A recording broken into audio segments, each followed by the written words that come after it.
আসসালামু আলাইকুম। মাইস্কুল বাংলা টিউটোরিয়ালে সিএসএল ট্রেনিং এর পক্ষ থেকে স্বাগত জানাচ্ছি। আমি মেহের হোসেন। তো গত টিউটোরিয়ালে আমরা দেখছিলাম যে কিভাবে আমরা মাইস্কুল নিয়ে কাজ করব এবং কিভাবে আমরা একটা ডাটাবেস ক্রিয়েট করতে পারি। তো আজকে আমরা দেখব যে ওই ডাটাবেসের আন্ডারে আমরা কিভাবে একটা টেবিল ক্রিয়েট করতে পারি। তো আমরা ফার্স্টে মাইস্কুলে যাই। এখানে দেখি যে গত টিউটোরিয়ালে আমরা একটা ডাটাবেস ক্রিয়েট করছিলাম। ডাটাবেসের নেম ছিল টিউটোরিয়াল 1। তো আমরা এই ডাটাবেসের আন্ডারে একটা টেবিল বানাইতে চাচ্ছি এবং ওই টেবিলে আমরা কিছু ডাটা ইনসার্ট করব। তো আমরা যেহেতু এই ডাটাবেসের আন্ডারে টেবিলটা বানাইতে চাচ্ছি, যার কারণে আমরা এই ডাটাবেসটাকে সিলেক্ট করতে পারি। তো সিলেক্ট কিভাবে করব, এটার উপর জাস্ট একটা ক্লিক করলেই হবে যে আমার ডাটাবেসটা সিলেক্টেড অবস্থায় আছে। তো এটার আন্ডারে আমরা এখন টেবিল বানাইতে পারবো। তো প্রশ্ন হচ্ছে যে আমরা টেবিলটা কেন বানাবো বা টেবিলটা আমাদের কোন কাজে লাগবে। তো এখানে এক্সাম্পল দিতে পারি যে আমরা ওয়াটার বা কোক খাওয়ার জন্য একটা গ্লাস নেই, গ্লাস গ্লাস ওটা আমরা আগে ঢালি তারপরে না খাই। তো ব্যাপারটা হচ্ছে যে আমার যে ডাটাগুলো আছে বা ইনফরমেশনগুলো আছে এইগুলো আমি কোথায় রাখবো। আপাতত আমি রাখবো হচ্ছে আমার টেবিলে, কারণ ডাটাগুলো তো সব ছড়ানো ছিটানো থাকলে ওগুলো নিয়ে কাজ করা যাবে না। যেরকম যদি বলি যে আমাদের যে ওয়াটার, এটাকে যদি আমরা গ্লাসে না ঢালে বাইরে ঢালি তাহলে ওটাকে কিন্তু আমরা ইউজ করতে পারবো না। তো আসলে এরকমই কিছু একটা যে আমাদের যে ডাটাগুলো আমরা সেভ রাখবো, এই ডাটাগুলো আমাদের সাজানো গোছানো থাকতে হবে। তো যার জন্য আমরা ওই ডাটাগুলো একটা টেবিলের মধ্যে সুন্দরভাবে সাজিয়ে রাখি। টেবিলটা থাকবে আমার ডাটাবেসের মধ্যে, ঠিক আছে। তো এখানে আমরা দেখি যে আমাদের যেহেতু ডাটাবেসটা সিলেক্টেড অবস্থায় আছে, তো আমরা এখানে এসকিউএল কমান্ডে ক্লিক করি। যেহেতু এসকিউএল কমান্ডের মাধ্যমে আমরা টেবিল বানাবো, তো আমরা একটা টেবিল বানাতে চাচ্ছি। টেবিলের চেহারাটা কেমন হতে পারে, তো আমরা এখানে একটু দেখে নিই। তো এখানে একটা টেবিলের স্ট্রাকচার দেওয়া আছে যে টেবিলে কয়টা কলাম আছে, 3টা কলাম। একটা কলাম, দুইটা, 3টা। আমাদের একটা কলামের নেম আছে আইডি, যেখানে আমাদের সিরিয়াল নাম্বারগুলো থাকবে 1 2 3 4। আরেকটা কলামের নেম আছে নেম, যেখানে আমাদের কিছু স্টুডেন্টের নেম থাকবে। আরেকটা কলাম আছে রোল, এটার আন্ডারে আমাদের স্টুডেন্টের কিছু রোল নাম্বার থাকবে। এবং টোটাল যে আমরা টেবিলটা বানাইতে চাচ্ছি, টেবিলের নেমটা হচ্ছে স্টুডেন্ট। তো সেক্ষেত্রে আমরা একটু এখানে দেখি যে আমরা যেহেতু একটা টেবিল বানাইতে চাচ্ছি, টেবিলের জন্য আমাদের কিছু এসকিউএল কমান্ড লিখতে হবে। তো আমরা কমান্ডটা লিখতে পারি। তার আগে আমি এটাকে একটু জুম করে নিতে পারি। এখানে লিখতে পারি ক্রিয়েট টেবিল। এখন টেবিলের অবশ্যই একটা নেম থাকবে, কেননা যে আমার একটা ডাটাবেসের আন্ডারে একাধিক ইনফরমেশন থাকতে পারে। এখন যখন আমি একাধিক ইনফরমেশন রাখবো, যে স্টুডেন্টের ইনফরমেশন রাখবো, আবার টিচারের ইনফরমেশনও রাখতে পারি। তো স্টুডেন্ট আর টিচারের ইনফরমেশন যদি একই জায়গায় রাখে তাহলে এটা আলাদাভাবে দেখাতে গেলে একটু প্রবলেম হবে। তো যার জন্য আমরা কি করতে পারি, যে টিচারের জন্য আলাদা একটা টেবিল বানাতে পারি এবং স্টুডেন্টের জন্য আমরা আলাদা একটা টেবিল বানাতে পারি। তো স্টুডেন্ট টেবিলে স্টুডেন্টের ইনফরমেশনগুলো রাখবো, টিচার্স টেবিলে টিচারদের ইনফরমেশনগুলো রাখবো। তো সেক্ষেত্রে আমরা যেহেতু স্টুডেন্টের ইনফরমেশন রাখতে যাচ্ছি বা আমাদের স্ট্রাকচারে এখানে বলা আছে যে স্টুডেন্ট নামক একটা টেবিল বানাবো, তো আমরা এখানে জাস্ট লিখতে পারি ক্রিয়েট টেবিল, টেবিলের নেম দিতে পারি স্টুডেন্ট। এরপর আমরা আসতে পারি যে আমরা ফার্স্ট ব্র্যাকেট শুরু শেষ করলাম। তো আমার যে একটা টেবিল হবে, আসলে কি আমরা টেবিলটা বানাইতে গেলে দেখেন আমরা কলাম ছাড়া কি টেবিল বানাইতে পারবো? যে আমাদের টেবিলটা বানাইতে হলে অবশ্যই কিছু কলাম থাকতে হবে এবং রো থাকতে হবে। এই রো আর কলামটাই যদি না থাকে তাহলে আমাদের টেবিলটা হবে না। তো সেক্ষেত্রে আমরা এখানে বলে দিতে পারি যে আমরা যে টেবিলটা বানাচ্ছি টেবিলের নেম হবে স্টুডেন্ট এবং এই টেবিলে আমাদের কতগুলো কলাম থাকবে, কলামের নেমগুলো আমাদের এখানে বলে দিতে হবে। তো আমরা এখানে একটা ধরি যে আমাদের একটা টেবিল কলামের নেম হবে আইডি। এরপরে এখানে আসি যে আমরা একটা কলাম বানাবো, কলামের নেম দিলাম আইডি।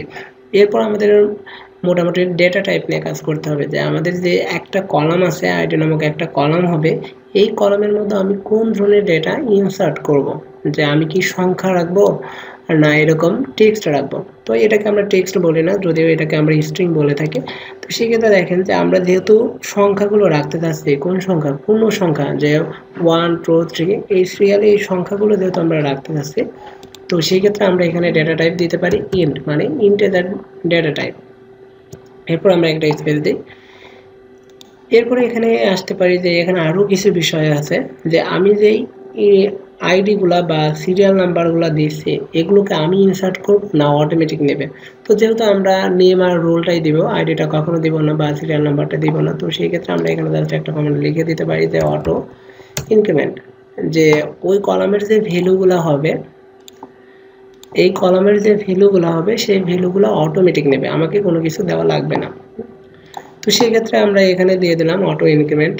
এরপর আরেকটা বিষয় হতে পারে যে আমরা যে কলামটা বানাচ্ছি এই কলাম দিয়ে কি আমি এই টেবিলে যাবতীয় অপারেশন কন্ট্রোল করব। এখন যাবতীয় অপারেশন বলতে আমরা কি বুঝি, যে আপনাকে যদি বলা হয় যে আপনি 3 নাম্বার যে রো আছে 3 নাম্বার রোটাকে ডিলিট করে দেন, তো এটাই যে আপনার 3 নাম্বার রো, এটা আপনি কিভাবে সিলেক্ট করবেন। তো সিলেক্ট করার সময় আমরা বলতে পারি যে আইডি নামক কলামের 3 নাম্বার যে ডাটা আছে এটাই হচ্ছে আমাদের 3 নাম্বার রো। তো এইভাবে দেখেন যে আমরা এই টেবিলে যাবতীয় অপারেশন আছে সেটা আমরা আইডি দিয়ে করতে পারি। এবং শুধু এই অপারেশন না, আমার আদার্স আরও কোনো টেবিল থাকতে পারে, যে টিচার্স নামক একটা টেবিল থাকতে পারে, স্টুডেন্ট টেবিল আর টিচার টেবিলের মধ্যে একটা রিলেশন থাকতে পারে। তো এই রিলেশনটা আমরা সাধারণত আইডি দিয়েই ক্রিয়েট করি। তো যেহেতু আমরা আইডিটাকে দিয়েই যাবতীয় অপারেশন বা রিলেশনের কাজটা করতে যাচ্ছি, যার জন্য আমরা এখানে এটাকে বলে দিতে পারি যে এটা হবে প্রাইমারি কি, প্রাইমারি কে। ওকে, তো আমাদের একটা কলামের কাজ শেষ, যে আমরা একটা আইডি নামক কলাম বানাতে পারছি। এরপর আমাদের আরেকটা কলাম হবে, যে কলামের নেমটা হবে নেম, যে এর মধ্যে আমি স্টুডেন্টের নেমগুলো সেভ করে রাখবো। তো সেক্ষেত্রে আমি এখানে যেতে পারি, এখানে যে বলতে পারি যে আমাদের আরেকটা কলাম হবে, কলামের নেম হবে নেম। এখন এর মধ্যে আমরা কোন ধরনের ডাটা দিব, এখানে কিন্তু আমরা স্ট্রিং টাইপের ডাটা দিব, যে একজন স্টুডেন্টের নেম আসবে।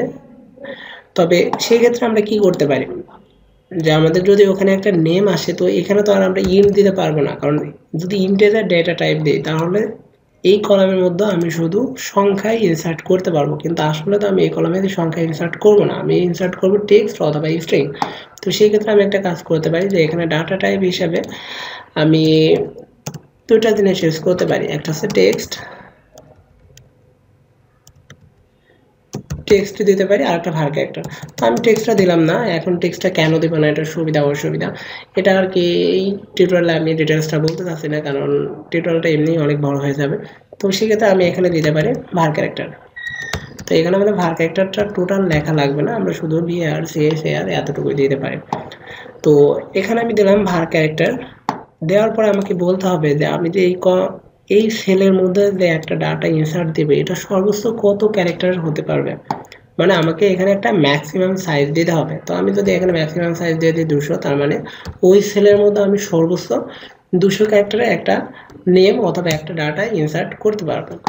তো যেহেতু আমার নেম কলামের কাজ শেষ, তো আমি এখানে কমা দিলাম, দিয়ে এখানে আসি। এখানে দেখে আমাদের আর একটা কলাম করতে হবে, যে কলামের নেমটা হবে রোল, এবং এর মধ্যে কিছু রোল নাম্বার আমরা ইনসার্ট করব। তো এখানে দেখেন যে রোলগুলো আছে এগুলো কিন্তু সংখ্যা, পূর্ণ সংখ্যা বলতে পারি, কারণ রোল নাম্বার তো কখনো যে 1 এরকম তো কারো রোল নাম্বার হবে না, বলে পূর্ণ সংখ্যায় হবে।